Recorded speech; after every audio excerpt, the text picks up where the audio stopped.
ಇರುವಾಗ ಇವರು ವಾಸಸ್ಥಳ ದೃಢೀಕರಣ ಪತ್ರ ಅಂತ ಕೇಳ್ತಿದ್ದಾರೆ.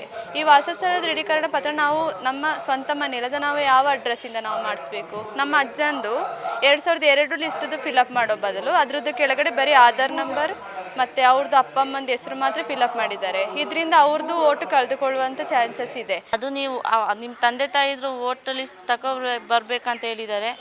ಅದು ನಮ್ಮ ತಂದೆ ತಾಯಿ 2002ರಲ್ಲಿ ಓಟ್ ಹಾಕಿಲ್ಲ. ಮತ್ತು ನಾವು ಮೀಡಿಯಾದವರಿಗೆ ಪೇಪರಿಗೆಲ್ಲ ಹಾಕಿದ ಮೇಲೇ ಅವರೆಲ್ಲ ಮೀಡಿಯಾದವರು ಮತ್ತು ತಹಸೀಲ್ದಾರೆಲ್ಲ ಬಂದು ನಮ್ಮನ್ನ ವಿಚಾರಿಸಿದ್ದು. ಇವಾಗ ಸಿಗದವರೆಲ್ಲ ನಿಮ್ಮದು ಡಿಲೀಟ್ ಆಗಿದೆ ಅಂತ ಹೇಳಿದ್ರು ಸರ್. ಅದಕ್ಕೆ ನಮಗೇನೂ ಗೊತ್ತಿರಲಿಲ್ಲ ಸರ್, ಅದು ಏನು ಯಾಕೆ ಅಂತ ಗೊತ್ತಿಲ್ಲ. ಏನೋ ಒಂದು ನಮಗೆ ವರ್ಷಕ್ಕೆ ಓಟ್ ಹಾಕಬೇಕು ಅದೊಂದು ಮಾತ್ರ ನಮಗೆ ಗೊತ್ತಿತ್ತು ಸರ್. ಅದಕ್ಕೋಸ್ಕರ ನಾವೇನು ತಿಳ್ಕೊಂಡು ಕೇಳಿಸ್ಕೊಂಡು ಸರ್, ನಾವು ಅಲ್ಲಿಂದ ಈ ಸಂಘಟನೆಯವ್ರು ಬಂದ ಮೇಲೆ ಅವರು ನಿಮಗೆ ತಪ್ಪಾಗಿ ಬರ್ತಿದ್ದಾರೆ ಸರಿಪಡಿಸ್ಕೋಬೇಕು, ಸಿಗದವ್ರನ್ನ ಕೊಡಿಸ್ಬೇಕಂತ ಹೇಳಿದ್ಮೇಲೆ ನಾವೆಲ್ಲ ಅಲ್ಲಿ ಇಲ್ಲಿ ಕೆಲಸ ಕಾರ್ಯ ಬಿಟ್ಟು ನಾವು ಓಡಾಡಿದ್ದು ಸರ್. ಅದಕ್ಕೆ ಏನಂತ ಹೇಳಿದ್ರೆ ನಮಗೆ ಒಂದು ಭಯ ಏನಂತ ಹೇಳಿದ್ರೆ, ನಮಗೆ ನೋಟಿಸ್ ಬರ್ತದೆ, ನಮಗೆ ಎಲ್ಲ ಇದ್ದಿದ್ದು ಕಾರ್ಡ್ ಗೀಡ್ ಎಲ್ಲ ಪೂರ್ತಿ ಕ್ಯಾನ್ಸಲ್ ಆಯ್ತದೆ ಅಂತೇಳಿ ನಮಗೊಂಥರ ಭಯ ಸರ್. ಇದರಿಂದ ಒಂಥರ ಭಯ ಉಟ್ಕೊಂಡ್ಬಿಟ್ಟು ಆದಿವಾಸಿ ಜನಗಳಿಗೆ ನಮಗೆ ಮತ್ತು ಬೇರೆ ಬೇರೆ ಇನ್ನಿತರ ಜನಗಳಿಗೆ ಒಂಥರ ಭಯ ಉಟ್ಕೊಂಡುಂಟು. ವಾರ್ತಾ ಭಾರತಿ ಡಿಜಿಟಲ್ ಚಾನಲ್ಗೆ ಸ್ವಾಗತ. ನಾನು ಹಜರತ್ ನದಾಫ್.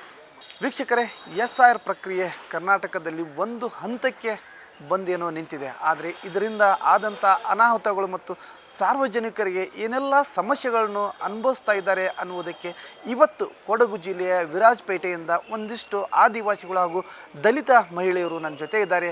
ಹಾಗಾದರೆ ಅವರಿಗೆ ಯಾವ ಥರ ಇಲ್ಲಿ SIR ಬಗ್ಗೆ ಗೊಂದಲವಿದೆ ಅನ್ನೋದನ್ನು ಅವ್ರ ಬಗ್ಗೆ ಅವರನ್ನು ಮಾತಾಡಿಸ್ತಾ ಹೋಗೋಣ ಬನ್ನಿ. ಎಲ್ಲಿಂದ ಬಂದಿರೋ, ನಿಮ್ಮ ಹೆಸರೇನು? ನನ್ನ ಹೆಸರು ದಿವ್ಯಾ ಅಂತ. ನಾನು ಕುಂಬೂರು ಹೋರಾಟದ ವೇದಿಕೆಯಿಂದ ಬಂದಿದ್ದೀನಿ, ಸೋಮವಾರಪೇಟೆ ತಾಲೂಕು. SIR ಅಂದರೆ ನಮ್ಮಲ್ಲಿ ಹೋರಾಟದ ವೇದಿಕೆಯಲ್ಲಿ ಸುಮಾರು 600ಕ್ಕೂ ಹೆಚ್ಚು ಕುಟುಂಬಗಳಿದೆ. ಅವರಿಗೆ SIR ಅಂದರೆ ಏನು ಅಂತಲೇ ಗೊತ್ತಿಲ್ಲ. ಈಗ SIRಲ್ಲಿ ಸುಮಾರು 11 ದಾಖಲಾತಿಗಳನ್ನ ಕೇಳ್ತಾ ಇದ್ದಾರೆ. ಅಲ್ಲಿ 11 ದಾಖಲಾತಿಗಳಲ್ಲಿ ಅಲ್ಲಿ ಮೂಲ ದಾಖಲೆ ಇರೋದು ಬರೀ 7 ಮಾತ್ರ. ಅದರಲ್ಲಿ ವಾಸಸ್ಥಳ ದೃಢೀಕರಣ ಪತ್ರ ಅಂತಲೂ ಕೇಳ್ತಾ ಇದ್ದಾರೆ. ನಮಗೆ ಊರಿಲ್ಲದೆ, ನಮಗೆ ಮನೆ ಇಲ್ಲದೆ, ನಾವು ಲೈನ್ ಮನೆಗಳಲ್ಲಿ ಈ ಥರ ಬಾಡಿಗೆ ಮನೆಗಳಲ್ಲಿ ವಾಸವಾಗಿದ್ದೀವಿ. ಈ ಥರ ಇರುವಾಗ ಇವರು ವಾಸಸ್ಥಳ ದೃಢೀಕರಣ ಪತ್ರ ಅಂತ ಕೇಳ್ತಿದ್ದಾರೆ. ಈ ವಾಸಸ್ಥಳ ದೃಢೀಕರಣ ಪತ್ರ ನಾವು ನಮ್ಮ ಸ್ವಂತ ಮನೆಯಲ್ಲದ ನಾವು ಯಾವ ಅಡ್ರೆಸ್ಸಿಂದ ನಾವು ಮಾಡಿಸ್ಬೇಕು? ಈ ಸರ್ಕಾರ ನಮ್ಮ ಬಡವರಿಗೆ ಯಾಕೆ ಈ ಥರ ತೊಂದರೆಗೆ ಈಡು ಮಾಡ್ತಿದೆ ಅಂತಲೂ ಗೊತ್ತಿಲ್ಲ. ಮತ್ತು ನಮ್ಮ SIR ಫಾರ್ಮ್ ಫಿಲಪ್ ಮಾಡುವಾಗ ನಮ್ಮ ಅಜ್ಜಂದು 2002 ಲಿಸ್ಟದು ಫಿಲಪ್ ಮಾಡೋ ಬದಲು ಅದರದ್ದು ಕೆಳಗಡೆ ಬರೀ ಆಧಾರ್ ನಂಬರ್ ಮತ್ತು ಅವ್ರದ್ದು ಅಪ್ಪ ಅಮ್ಮಂದು ಹೆಸರು ಮಾತ್ರ ಫಿಲಪ್ ಮಾಡಿದ್ದಾರೆ. ಇದರಿಂದ ಅವ್ರದ್ದು ಓಟು ಕಳೆದುಕೊಳ್ಳುವಂಥ ಚಾನ್ಸಸ್ ಇದೆ. ಮತ್ತು ಅಲ್ಲಿರುವ ಜನಗಳದ್ದು SIR ಫಾರ್ಮ್ ಫಿಲಪ್ ಮಾಡುವಾಗ ಕೆಳಗಡೆ ಸೈನದು ಕೆಳಗಡೆ ಅವ್ರದ್ದು ಡೇಟ್ ಹಾಕಬೇಕಿತ್ತು, ಯಾವ ದಿನ ಹಾಕಿದ್ದಾರೆ ಅಂತ ಹೇಳಿಬಿಟ್ಟು ಫಾರ್ಮ್ ಫಿಲಪ್ ಮಾಡಿದ್ದು ಡೇಟು ಸಮೇತ ಅವ್ರು ಹಾಕಿಲ್ಲ. ಇದರಿಂದ ನಮ್ಮ ಹೋರಾಟದ ವೇದಿಕೆಯಿಂದ ಜನಗಳು ಕೂಡ ಅವ್ರದ್ದು ಓಟನ್ನು ಕಳೆದುಕೊಳ್ಳುವಂಥ ಚಾನ್ಸಸ್ಗಳಿದೆ. ನಾನು ವಿರಾಜಪೇಟೆ ಏರಿಯಾದಿಂದ ಬಂದಿದ್ದೀನಿ. ನಮ್ಮ ಬಾಳ್ಗೋಡು ಪೈಸರಿಯಲ್ಲಿರೋದು. ನಮಗೆ ಇಷ್ಟು ದಿನ ಆಗಿ ಫಾರ್ಮ್ ಸಿಕ್ಕಿಲ್ಲ. 2 ದಿನದಿಂದ ನಮಗೆ ಫಾರಮ್ ಬಂದಿರೋದು. ನಮ್ಮ ತಂದೆ ತಾಯಿ 2002ರಲ್ಲಿ ಓಟ್ ಹಾಕಿಲ್ಲ. ಮತ್ತು ಅದು ನೀವು ನಿಮ್ಮ ತಂದೆ ತಾಯಿದ್ರು ಓಟ್ ಲಿಸ್ಟ್ ಬರಬೇಕಂತ ಹೇಳಿದ್ದಾರೆ. ಅದು ನಮ್ಮ ತಂದೆ ತಾಯಿ 2002ರಲ್ಲಿ ಓಟ್ ಹಾಕಿಲ್ಲ. ಮತ್ತು ನಾವು ಮೀಡಿಯಾದವರಿಗೆ ಪೇಪರಿಗೆಲ್ಲ ಹಾಕಿದ ಮೇಲೇ ಅವರೆಲ್ಲ ಮೀಡಿಯಾದವರು ಮತ್ತು ತಹಸೀಲ್ದಾರೆಲ್ಲ ಬಂದು ನಮ್ಮನ್ನ ವಿಚಾರಿಸಿದ್ದು. ನಿಮಗೆ ಇನ್ನೂ ಫಾರಮ್ ಸಿಕ್ಕಿಲ್ಲ ಅಂತ ನಮ್ಮನ್ನ ಕೇಳಿದ್ದಾರೆ. ನಾವು ಹೇಳಿದ್ದೀವಿ ನಮಗೆ ಫಾರಮ್ ಸಿಕ್ಕಿಲ್ಲ ಅಂತ. ಪೇಪರ್ಗೆ ಹಾಕಿದ ಮೇಲೆ ನಮ್ಮನ್ನ ಬಂದು ವಿಚಾರಣೆ ಮಾಡಿದ್ದಾರೆ ಸರ್. ನೀವು ಕಾಡಲ್ಲಿ ಆದಿವಾಸಿಗಳು ಏನು? ಆದಿವಾಸಿ ಜನ ಸರ್. ನಾವು ಆದಿವಾಸಿ ಜನ. ನಾವು ಕೂಲಿ ಕೆಲಸ ಮಾಡಿ ಬದುಕ್ತಾ ಇರೋದು ಸರ್. ನಾವು 2 ಕೆಲಸ ಮಾಡಿದ್ರೆ, ಇವತ್ತು 2 ಕೆಲಸ ಮಾಡಿ ನೀವೋಗಿ ನೀವೆಲ್ಲಿ ಓಟ್ ಹಾಕಿದ್ದೀರಾ, ನಿಮ್ಮ ತಂದೆ ತಾಯಿ ಎಲ್ಲ ಓಟ್ ಹಾಕಿದ್ದಾರೆ, ನಿಮ್ಮ ತಾತ ಮತ್ತು ಅಜ್ಜಿ ಎಲ್ಲ ಎಲ್ಲಿ ಓಟ್ ಹಾಕಿದ್ದಾರೆ, ಅಲ್ಲಿಂದ ನೀವು ಓಟ್ ಲಿಸ್ಟ್ ತಗೊಬರ್ಬೇಕು. ಆದರೆ ಮಾತ್ರ ನಿಮಗೆಲ್ಲ ಆಗೋದಂತ ಹೇಳಿದ್ದಾರೆ ಸರ್. ನಮ್ಮಲ್ಲಿ ನಿಮ್ಮ ತಾತ, ನಿಮ್ಮ ಅಪ್ಪಾಜಿ ಅವರು ಯಾರು ಓಟ್ ಹಾಕಿಲ್ಲ? ನಮ್ಮ ಅಜ್ಜಿ ಓಟ್ ಹಾಕಿದ್ದಾರೆ ಸರ್.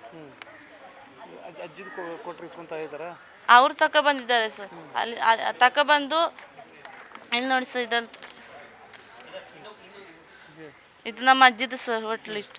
ಅದು ತಗೊಬರುವಾಗ ನೀವು ನಿಮ್ಮ ಅಜ್ಜಿದು ಮತ್ತು ನಿಮ್ಮ ತಾತ ತಗೊಬರ್ಬೇಕಂತ ಹೇಳಿದ್ದಾರೆ. ಮತ್ತು ನಿಮ್ಮ ಅಪ್ಪ ಅಮ್ಮ ಎಲ್ಲಿ ಓಟ್ ಹಾಕಿದ್ದಾರೆ ಅದನ್ನ ತಗೊಬರ್ಬೇಕಂತ ಹೇಳಿದ್ದಾರೆ ಸರ್. ನಿಮ್ಗೆ ತೊಂದರೆ ಆಗ್ತಾ ಇದೆ? ನಮಗೆ ತೊಂದರೆ ಆಗ್ತಿದೆ ಸರ್. ನಿಮ್ಮ ಹೆಸರು? ನಮ್ಮ ಹೆಸರು ಪಲ್ಲವಿ ಅಂತ. ಕೊಡಗು ವಿರಾಜಪೇಟೆ ತಾಲೂಕು ಬಾಳ್ಗುಡಿಯಿಂದ ಬಂದಿದ್ದೀವಿ ಸರ್ ನಾವು. ನಮಗೆ ಇಷ್ಟು ದಿನ ಈ SIR ಬಗ್ಗೆ ಏನು ಅಂತ ಗೊತ್ತಿಲ್ಲ ಸರ್. SIR ಬಂದು ನಮಗೆ ಈ ಫಾರ್ಮೆಲ್ಲ ಕೊಟ್ಟೋದ್ರು ಸರ್. ಅದು ಸ್ವಲ್ಪ ಜನಕ್ಕೆ ಕೊಟ್ಟರು, ಸ್ವಲ್ಪ ಜನಕ್ಕೆ ಬಂದಿಲ್ಲ ಸರ್. ಅಲ್ಲಿಂದ ಕೆಲಸ ಮಾಡೋರು ಎಲ್ಲ ಹೋದರು. ಮನೇಲಿದ್ದ ಮಕ್ಕಳ ಕೈಲಿ, ಅಜ್ಜಿ ಕೈಲೆಲ್ಲ ಕೇಳ್ಕೊಂಡ್ರು ಸರ್. ಇದ್ದವರೆಲ್ಲ ಅವರೆಲ್ಲ ಕೊಟ್ಟುಬಿಟ್ಟು ಆ ಫಾರ್ಮು ಸಹ ಫಿಲ್ಲಪ್ ಮಾಡದೆ ಒಂದೊಂದು ಕೊಟ್ಟರು, ಒಂದೊಂದು ತಗೊಂಡಂದ್ರು ಸರ್. ಇವಾಗ ಸಿಗದವರೆಲ್ಲ ನಿಮ್ಮದು ಡಿಲೀಟ್ ಆಗಿದೆ ಅಂತ ಹೇಳಿದ್ರು ಸರ್. ಅದಕ್ಕೆ ನಮಗೇನೋ ಗೊತ್ತಿರಲಿಲ್ಲ ಸರ್, ಅದು ಏನು ಯಾಕೆ ಅಂತ ಗೊತ್ತಿಲ್ಲ. ಏನೋ ಒಂದು ನಮಗೆ ವರ್ಷಕ್ಕೆ ಓಟ್ ಹಾಕಬೇಕು, ಅದೊಂದು ಮಾತ್ರ ನಮಗೆ ಗೊತ್ತಿತ್ತು ಸರ್. ಅದಕ್ಕೋಸ್ಕರ ನಾವೇನು ತಿಳ್ಕೊಂಡು ಕೇಳಿಸ್ಕೊಂಡು ಸರ್, ನಮಗೆ ಗೊತ್ತಿರಲಿಲ್ಲ. ಅದು ಕೇಳಿಸ್ಕೊಂಡು ನಮ್ಮ ಪಾಡಿಗೆ ನಾವಿದ್ದು ಕೆಲಸ ಮಾಡೋದು ಆಯಿತು, ನಮ್ಮದಾಯಿತು, ನಮ್ಮ ಅಷ್ಟೇ. ಆಮೇಲೆ ನಮ್ಮ ಸಂಘಟನೆಯವರು ಬಂದು ನಿಮ್ಮದು SIR ಬಗ್ಗೆ ಗೊತ್ತಾ, ಏನಂತ ನಿಮಗೆ ಬರೆದು ಕೊಟ್ಟಿದ್ದಾರೆ ಅಂತ ನೋಡುವಾಗ ನಾವು ಫ್ಯಾಮೆಲ್ಲ ನೋಡುವಾಗ ತಪ್ಪಾಗಿ ಬರೆದಿದ್ದು ಸರ್. ಒಂದು ಅವ್ರದ್ದು ಅಜ್ಜದು ತಾತಂದು ಅಜ್ಜಂದು ಬೇಕಂತ 2002ರಲ್ಲಿ ಓಟ್ ಹಾಕಿದ್ದು ಬೇಕಂತ ಕೇಳ್ತಾರೆ ಸರ್. ಅದೆಲ್ಲ ನಮಗೆ ಗೊತ್ತೇ ಇರಲಿಲ್ಲ. ಒಂದು ಬರ್ದವರಿಗೆ ಹೆಸರು, ಅವ್ರದ್ದು ಅಡ್ರೆಸ್ಸು, ಬಾಳುಗೋಡೆ ಅಡ್ರೆಸ್ ಹಂಗೆ ಬರೆದ್ಬಿಟ್ಟು ಹೋಗಿದ್ದಾರೆ ಸರ್ ಅಷ್ಟೇ. ಅದನ್ನ ಬಿಟ್ಟು ಬೇರೇನು ಬರೆದಿಲ್ಲ. ಇನ್ನು ಬಾಕಿ ಇದ್ದವ್ರನ್ನೆಲ್ಲ ಹಂಗೆ ತಗೊಂಡೋದ್ರು ಸರ್. ನಮಗಂತೂ ಸಿಕ್ಕೇ ಇರಲಿಲ್ಲ. ನಮಗೆ ಸಿಕ್ಕಿದ್ದು ನೆನ್ನೆ ಸರ್. ನಾವು ಅಲ್ಲಿಂದ ಈ ಸಂಘಟನೆಯವ್ರು ಬಂದ ಮೇಲೆ ಅವರು ನಿಮಗೆ ತಪ್ಪಾಗಿ ಬರ್ತಿದ್ದಾರೆ, ಸರಿಪಡಿಸ್ಕೋಬೇಕು, ಸಿಗದವ್ರನ್ನ ಕೊಡಿಸ್ಬೇಕಂತ ಹೇಳಿದ್ಮೇಲೆ ನಾವೆಲ್ಲ ಅಲ್ಲಿ ಇಲ್ಲಿ ಕೆಲಸ ಕಾರ್ಯ ಬಿಟ್ಟು ನಾವು ಓಡಾಡಿದ್ದು ಸರ್. ಒಂದು ಕೆಲಸ ಮಾಡೋದು. ಹಾಂ, ಎಲ್ಲಿ? ನಮ್ಮೂರು ಬಾಳುಗೋಡು. ಸ್ಟ್ರೆಂತ್ 25 ಇದೆ ಸರ್. ಇನ್ನೂ ಬರೋಕ್ಕೆ ಜನ ಇದ್ದಾರೆ, ಆದರೆ ನಾವು ಸಡ್ ಹಾಕ್ಕೊಂಡು 25 ಇದೆ ಸರ್. ಅಲ್ಲಿ 25 ಮನೆ ಇದೆ. ಸಡ್ಡು ಶೆಡ್ ಹಾಕ್ಕೊಂಡಿರೋದು ಸರ್. ಅವರು ಇದ್ದಿದ್ದು ಲೈನ್ ಮನೇಲಿ ಸರ್. ಲೈನ್ ಮನೆಗೆ ಹೋಗಿ ಕೇಳಿದ್ರೆ ನಿಮ್ಮ ಲೈನ್ ಮನೇಲಿ ಇರೋರಲ್ಲಿ ಕೇಳಿ ಅಂತ ಕೇಳ್ತಾರೆ ಸರ್. ಅಲ್ಲಿ ಹೋಗಿ ಕೇಳುವಾಗ ನಿಮ್ಮದು ಡಿಲೀಟ್ ಆಗಿದೆ ಅಂತ ಕೇಳ್ತಾರೆ ಸರ್. ಹಂಗೆ ಇಲ್ಲ, ಇನ್ನೂ ಸಿಕ್ಕಿಲ್ಲ. ಇನ್ನೊಬ್ಬರು ಇನ್ನೂ 2-3 ಜನಕ್ಕೆ ಸಿಕ್ಕೇ ಇಲ್ಲ ಸರ್. ಅವರಿಗೆ ಡಿಲೀಟ್ ಆಗಿದೆ, ಹೊಸದು ಮಾಡಿಸ್ಕೋಬೇಕಂತಾರೆ. ಮಳೆ ಗಾಳಿ ಜಾಸ್ತಿ, ಕೆಲಸ ಇದ್ದರೆ ಮಾತ್ರ ಓಡಾಡೋಕ್ಕಾಗುತ್ತೆ, ಕೆಲಸ ಇಲ್ಲ ಅಂದರೆ ಓಡಾಡೋಕ್ಕಾಗಲ್ಲ ಸರ್. ನಮ್ಮ ಲಲಿತಾ ಅಂತ. ನಾನು ಕುಂಬೂರಿಂದ ಬಂದಿದ್ದೆ ಸರ್. ನನ್ನ ಹೆಸರು ಸುದೀಪ್ ಅಂತೇಳಿ. ನನಗೆ SRA ಅಂತ ಹೇಳಿದ್ರೆ ಒಂಥರ ಭಯ. ಏನಂತ ಹೇಳಿದ್ರೆ ನಮಗೆ ಇರೋಕ್ಕೆ ಒಂದು ಆಧಾರಕ್ಕೆ ಅಂತ ಹೇಳಿದ್ರೆ ಒಂದು ವೋಟ್ ಕಾರ್ಡ್, ಆಯಿತಾ? ಅದೇ ಇಲ್ಲ ಅಂತೇಳ್ಮೇಲೆ ನಾವು ಬದುಕಿ ಅಂತ ಪ್ರತಿದಿನ ಈ ದೇಶದಲ್ಲಿ. ಅಸ್ಸಾಂ ಅವರಿಗೆ ಎಂತೆಂಥವ್ರು ಬಂದು ಹೊರಗಿನ ಪ್ರಜೆಗಳಲ್ಲಿ ಬಂದು ಅವರಿಗೆ ಮಾತ್ರ ಎಲ್ಲ ಮಾಡಿಕೊಡ್ತಾರೆ. ಎಲ್ಲ ರೇಷನ್ ಕಾರ್ಡಿಂದ ಹಿಡಿದು ಎಲ್ಲರೂ ಮಾಡಿಕೊಡ್ತಾರೆ. ನಮಗೆ ಯಾರು ಮಾಡಿಕೊಡ್ತಾರೆ? ಆದಿವಾಸಿ ಜನಗಳು ಯಾರು ಮಾಡಿಕೊಡ್ತಾರೆ? ಯಾರೂ ಮಾಡಿಕೊಡೋದಿಲ್ಲ. ನಮ್ಮ ಹತ್ರ ರೇಷನ್ ಕಾರ್ಡ್ ಇದೆ. ನಮ್ಮ ಬಾಕಿ ಜನಗಳಿಗೆ, ಆದಿವಾಸಿ ಜನಗಳಿಗೆ ಕಾರ್ಡಿಂದ ತಂದು ಊರಿಗೆ ಹಾಕಿದ್ದಾರೆ. ಅವ್ರಿಗೆ ಯಾರು ಉತ್ತರ ಕೊಡ್ತಾರೆ? ಅವರಿಗೆ ಎಲ್ಲ ಮಾಡಿಕೊಡಿ ಅಂತೇಳಿ ಅವ್ರಿಗೆ ಮಾಡಿಕೊಡೋದಿಲ್ಲ. ವೋಟರ್ ಕಾರ್ಡ್ ಇಲ್ಲ. ನಮ್ಮಲ್ಲಿ ಇದ್ದಾರೆ ಸರ್, ಸುಮಾರು ಜನ ಇದ್ದಾರೆ ಸರ್. ಸುಮಾರು ಜನ ಅಂತ ಹೇಳಿದ್ರೆ ಒಂದು 200-300 ಜನ ಇದ್ದಾರೆ. ಅದರಲ್ಲಿ ಫಾರ್ಮ್ ಸಿಕ್ಕಿದೆ. ಫಾರ್ಮ್ ಸಿಕ್ಕಿದ್ರೂ ಅದರಲ್ಲಿ ಸರಿಯಾಗಿ ಫಿಲ್ ಮಾಡಿಲ್ಲ. ಫಿಲ್ ಮಾಡಿದ್ರೂ ತಪ್ಪಾಗಿ ಫಿಲ್ ಮಾಡಿದ್ದಾರೆ, ಗೀಚಿದ್ದಾರೆ, ವೈಟ್ನರ್ ಹಾಕಿದ್ದಾರೆ, ಎಲ್ಲ ಒಂದು ಅನಕೃತಿ ಥರ ಒಂದು ಇದು ಮಾಡಿದ್ದಾರೆ, ಆಯಿತಾ? ಈಗ ನೀವು ಕಾಡಲ್ಲಿ ಇದ್ರಲ್ಲ, ಈಗ ನಿಮ್ಮದು ಊರು ಏನು ಅಂತ ಏನು ಮೆನ್ಷನ್ ಮಾಡಿದ್ರು ಸರ್? ನಮ್ಮದು ಏನಂತ ಹೇಳಿದ್ರೆ ಹೆಸರು ಮೆನ್ಷನ್ ಮಾಡಿದ್ದಾರೆ, ಅಪ್ಪನ ತಂದೆದು ಮೆನ್ಷನ್ ಮಾಡಿದ್ದಾರೆ. ಅವರು 2002ರಲ್ಲಿ ಓಟ್ ಹಾಕಿಲ್ಲ, ಆಯಿತಾ? ಹೆಸರು ಮಾತ್ರ ಮೆನ್ಷನ್ ಮಾಡಿದ್ದಾರೆ. ಅದರಲ್ಲಿ ನಂಬರ್ ಏನು ಕ್ರಮ ಸಂಖ್ಯೆ ಏನು ಹಾಕಿಲ್ಲ ಸರ್ ಅದರಲ್ಲಿ. ಅದಕ್ಕೆ ಏನಂತ ಹೇಳಿದ್ರೆ ನಮಗೆ ಒಂದು ಭಯ. ಏನಂತ ಹೇಳಿದ್ರೆ ನಮಗೆ ನೋಟಿಸ್ ಬರ್ತದೆ, ನಮಗೆ ಎಲ್ಲ ಇದ್ದಿದ್ದು ಕಾರ್ಡ್ ಎಲ್ಲ ಪೂರ್ತಿ ಕ್ಯಾನ್ಸಲ್ ಆಯ್ತದೆ ಅಂಥೇಳಿ ನಮಗೊಂಥರ ಭಯ ಸರ್. ಇದರಿಂದ ಒಂಥರ ಭಯ ಉಟ್ಕೊಂಡ್ಬಿಟ್ಟು ಆದಿವಾಸಿ ಜನಗಳಿಗೆ, ನಮಗೆ ಮತ್ತು ಬೇರೆ ಇನ್ನಿತರ ಜನಗಳಿಗೆ ಒಂಥರ ಭಯ ಉಟ್ಕೊಂಡುಂಟು. ಅದೇ SRA ವಿಚಾರವಾಗಿ ಸ್ವಲ್ಪ ಎಲ್ಲರಿಗೂ ಸ್ವಲ್ಪ ಭಯ ಜಾಸ್ತಿ ಆಗುಂಟು ಸರ್. ಭಯಭೀತರಾಗಿದೆ, ಎಲ್ಲ ಜನಗಳು ಭಯಭೀತರಾಗಿದ್ದಾರೆ. ಎಲ್ಲಿಂದ ನಿಮ್ಮದು ಜಿಲ್ಲೆ? ನಮ್ಮದು ಸೋಮರಪೇಟೆ ತಾಲೂಕು, ಕೊಡಗು ಜಿಲ್ಲೆ. ಕ್ಯಾಮ್ರಾಮನ್ ಮದನ್ ಜೊತೆ ಹಜರತ್ ನದಾಫ್, ವಾರ್ತಾ ಭಾರತಿ, ಬೆಂಗಳೂರು.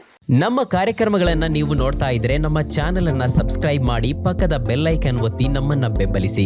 ಹಾಗೆ ನಮ್ಮ ಕಾರ್ಯಕ್ರಮಗಳನ್ನ ಲೈಕ್ ಮಾಡಿ, ಕಮೆಂಟ್ ಮಾಡಿ, ಅದನ್ನ ಬೇರೆಯವರಿಗೂ ವಾಟ್ಸ್ಆಪ್ ಮೂಲಕ ಶೇರ್ ಮಾಡಿ. ನೀವು ಹೀಗೆ ಮಾಡಿದಾಗ ನಮ್ಮ ಚಾನೆಲ್ ಮತ್ತಷ್ಟು ಜನರಿಗೆ ತಲುಪಲು ನೀವು ನಮ್ಮೊಂದಿಗೆ ಸಹಕರಿಸಿದ ಹಾಗಾಗುತ್ತೆ. ಇದು ನೀವು ಯಾವುದೇ ಖರ್ಚಿಲ್ಲದೆ ಕೆಲವೇ